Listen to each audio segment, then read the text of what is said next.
Pada 14 Mei 1948, seorang pemimpin Yahudi bernama David Ben-Gurion berdiri di Tel Aviv dan mengumumkan kelahiran negara Israel.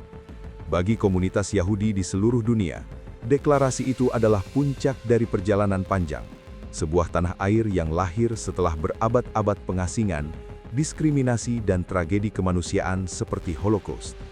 Namun pada saat yang sama, bagi ratusan ribu warga Arab Palestina yang tinggal di wilayah itu, tahun 1948 justru dikenang sebagai Nakbah, sebuah malapetaka yang mengubah hidup mereka selamanya. Satu tanah yang sama, tetapi menyimpan dua cerita sejarah yang berbeda. Dua identitas nasional yang pada akhirnya saling bertabrakan. Lalu pertanyaan besarnya adalah, bagaimana semua ini bisa terjadi? Untuk memahami jawabannya, kita harus mundur jauh ke belakang, ke Eropa akhir abad 19, ketika sebuah ide politik mulai tumbuh dan perlahan mengubah arah sejarah Timur Tengah selamanya.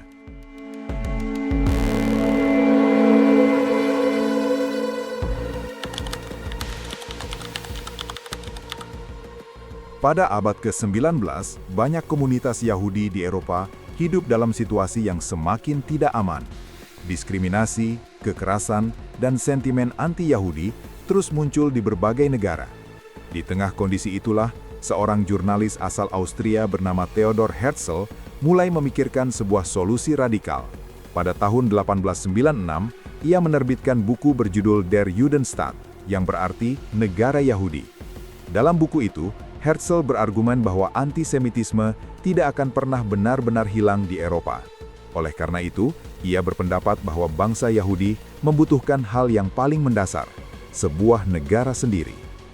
Setahun kemudian, tepatnya pada 1897, Herzl mengorganisir Kongres Zionis pertama di kota Basel, Swiss. Pertemuan ini menandai lahirnya gerakan politik internasional yang dikenal sebagai Zionisme, sebuah gerakan yang bertujuan membangun tanah air bagi bangsa Yahudi di Palestina. Pada saat yang bersamaan, wilayah Palestina saat itu masih berada di bawah kekuasaan Kekaisaran Ottoman. Penduduknya mayoritas adalah Arab Muslim dan Kristen yang telah hidup di sana selama berabad-abad. Meski demikian, gelombang kecil migrasi Yahudi dari Eropa Timur mulai muncul sejak akhir 1800-an. Para migran ini membeli tanah dan mendirikan permukiman guna membangun komunitas baru di wilayah tersebut. Perlahan namun pasti, Zionisme berkembang dari sekedar wacana pemikiran menjadi gerakan politik yang nyata. Namun momentum terbesar bagi gerakan ini baru datang ketika sebuah perang besar mengguncang dunia dan meruntuhkan Kekaisaran Ottoman di Timur Tengah. Perang Dunia I.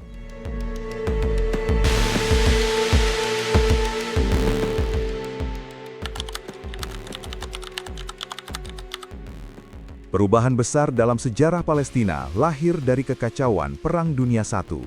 Di tengah perang yang belum usai, sebuah surat pendek dari pemerintah Britania Raya akan mengubah arah politik wilayah ini, bukan hanya untuk beberapa tahun, tetapi selama puluhan tahun ke depan. Pada tahun 1917, Menteri Luar Negeri Inggris, Arthur Balfour, mengirimkan surat kepada pemimpin komunitas Yahudi Inggris. Surat ini yang kemudian dikenal sebagai Deklarasi Balfour. Isinya cukup singkat, tetapi dampaknya sangat besar. Pemerintah Inggris menyatakan dukungannya terhadap pembentukan tanah air nasional bagi bangsa Yahudi di Palestina. Namun keputusan ini bukan sekadar idealisme semata. Inggris memiliki kepentingan strategis. Dukungan terhadap gerakan Zionis diharapkan dapat memperkuat hubungan politik dengan komunitas Yahudi internasional sekaligus memperluas pengaruh Inggris di kawasan Timur Tengah yang dianggap sangat penting secara geopolitik. Setelah Perang Dunia I berakhir pada 1918, kekuasaan lama di wilayah itu runtuh. Kekaisaran Ottoman yang selama berabad-abad menguasai Palestina akhirnya tumbang, dan wilayah tersebut kemudian berada di bawah kendali Britania Raya. Pada tahun 1922, pengaturan ini kemudian dilegalkan oleh Liga Bangsa-Bangsa melalui sistem mandat. Inggris resmi mengelola Palestina dengan dua tanggung jawab yang sebenarnya saling bertentangan, yaitu menjaga stabilitas bagi penduduk Arab setempat, sekaligus memfasilitasi terbentuknya tanah air bagi bangsa Yahudi. Dan disinilah benih konflik itu perlahan mulai tumbuh. Ketegangan itu akan semakin meningkat ketika pada dekade-dekade berikutnya, jumlah migrasi Yahudi ke Palestina terus bertambah dengan cepat.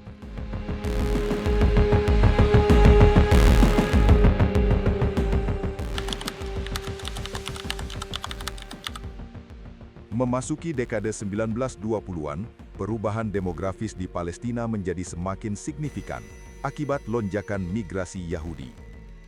Fenomena ini dipicu oleh meningkatnya sentimen antisemitisme di Eropa Timur yang memaksa banyak warga Yahudi untuk berpindah ke wilayah tersebut. Situasi ini semakin dramatis setelah tahun 1933, ketika seorang tokoh radikal bernama Adolf Hitler naik ke tampuk kekuasaan di Jerman. Kebijakan anti-Yahudi yang diterapkan rezim Nazi mendorong semakin banyak orang Yahudi mencari tempat aman di luar Eropa. Dan Palestina, yang berada di bawah pemerintahan Inggris serta memiliki dukungan dari gerakan Zionis internasional, menjadi salah satu tujuan utama mereka. Seiring bertambahnya jumlah pendatang, komunitas Yahudi di Palestina, yang dikenal sebagai Yishuv, mulai berkembang dengan sangat pesat. Mereka membangun kota-kota baru, mendirikan komunitas pertanian kolektif yang dikenal sebagai kibbutz, serta membentuk lembaga-lembaga politik, ekonomi, bahkan organisasi pertahanan sendiri. Akan tetapi, dinamika tersebut memicu keresahan signifikan di kalangan masyarakat Arab Palestina. Banyak yang memandang bahwa perubahan lanskap sosial dan agraria di wilayah mereka terjadi tanpa adanya konsensus atau persetujuan penduduk setempat. Ketegangan yang semula berupa kerusuhan sporadis pada 1920-an akhirnya memuncak menjadi pemberontakan besar. Antara tahun 1936 hingga 1939, terjadi pemberontakan Arab di Palestina 1936-1939. Sebuah perlawanan luas terhadap pemerintahan Inggris sekaligus menentang peningkatan imigrasi Yahudi yang terus melonjak. Pemerintah Inggris berada dalam posisi sulit. Mereka mencoba menyeimbangkan dua komunitas yang semakin bermusuhan. Di satu sisi, Inggris tetap terikat pada komitmen dalam Deklarasi Balfour, tetapi di sisi lain, mereka juga mulai membatasi imigrasi Yahudi untuk meredakan kemarahan penduduk Arab Palestina. Menjelang akhir 1930-an, Palestina telah bertransformasi menjadi wilayah dengan dua kelompok masyarakat yang tumbuh berdampingan, namun memiliki visi masa depan yang saling bertolak belakang. Tak lama kemudian, sebuah tragedi kemanusiaan besar di Eropa mengubah dinamika politik dunia secara drastis, sekaligus mempercepat tuntutan bagi pembentukan negara Yahudi.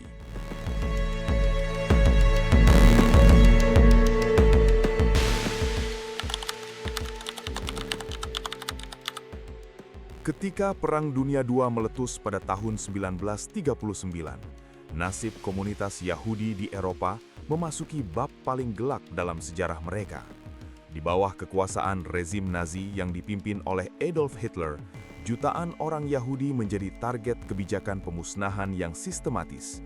Peristiwa kelam ini kemudian dikenal sebagai Holocaust, sebuah tragedi kemanusiaan yang merenggut nyawa sekitar 6 juta warga Yahudi di kamp-kamp konsentrasi serta wilayah pendudukan Nazi di seluruh Eropa. Ketika perang berakhir pada tahun 1945, dunia menyaksikan skala kehancuran yang tidak pernah dibayangkan sebelumnya. Foto-foto kamp konsentrasi, kesaksian para penyintas, dan bukti kekejaman Nazi mengguncangkan opini publik internasional. Tragedi ini memicu gelombang simpati global yang besar terhadap bangsa Yahudi. Banyak pihak mulai melihat gagasan tentang negara Yahudi bukan lagi sekadar proyek politik, tetapi sebagai kebutuhan mendesak bagi sebuah bangsa yang baru saja mengalami bencana kemanusiaan terbesar dalam sejarah modern. Sementara itu, ribuan penyintas Holocaust mencoba meninggalkan Eropa dan menuju Palestina. Meski pemerintah Inggris masih memberlakukan pembatasan imigrasi, banyak dari mereka tetap berusaha masuk secara ilegal melalui jalur laut. Situasi di Palestina pun semakin sulit dikendalikan. Hingga pada akhirnya, pemerintah Inggris memutuskan untuk menyerahkan persoalan ini kepada komunitas internasional. Pada tahun 1947, masalah Palestina resmi dibawa ke Perserikatan Bangsa-Bangsa. Tekanan internasional yang semakin besar akhirnya memaksa dunia mengambil keputusan, keputusan yang akan mengubah sejarah Timur Tengah selamanya.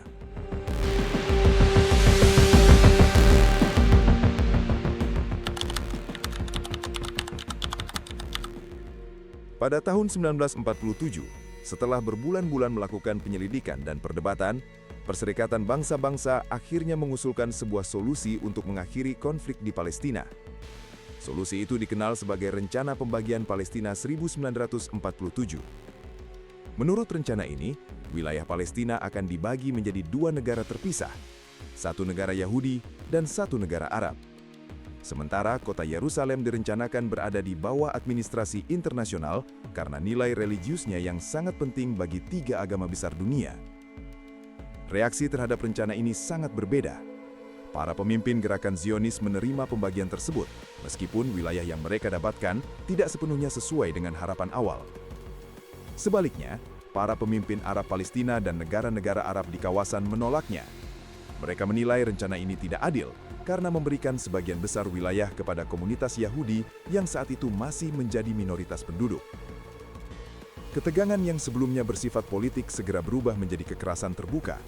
Bentrokan antara komunitas Yahudi dan Arab mulai pecah di berbagai wilayah Palestina. Rencana pembagian ini menjadi titik balik penting. Konflik yang sebelumnya dipenuhi negosiasi, kini berubah menjadi perang yang semakin nyata. Dan hanya berselang beberapa bulan kemudian, sebuah deklarasi akan mengubah konflik lokal ini menjadi perang regional yang melibatkan banyak negara di Timur Tengah.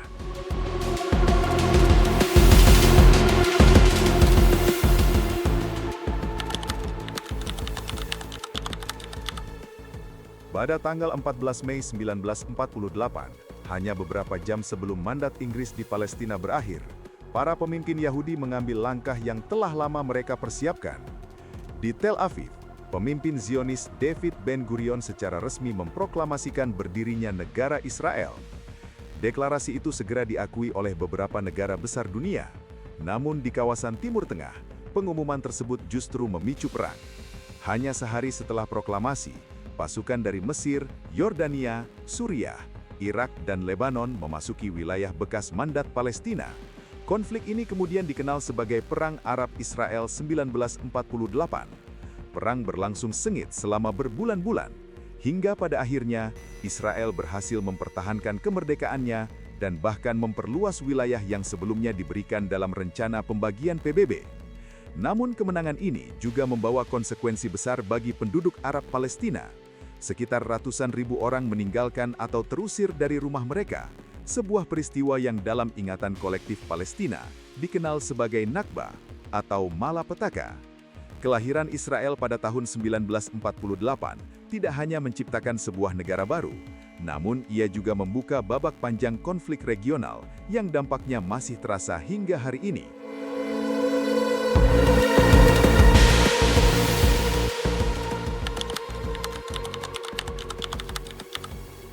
Lahirnya negara Israel pada tahun 1948 bukanlah peristiwa yang berdiri sendiri.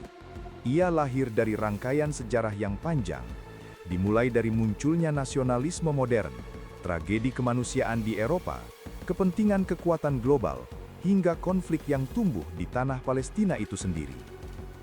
Bagi banyak orang Yahudi di seluruh dunia, berdirinya Israel adalah jawaban atas sejarah panjang pengasingan dan penganiayaan.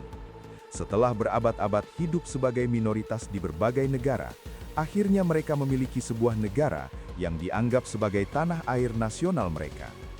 Namun di sisi lain, bagi banyak orang Palestina, tahun 1948 justru dikenang sebagai Nakbah atau sebuah malapetaka yang mengubah kehidupan ratusan ribu keluarga dan memulai kisah panjang di pengungsian.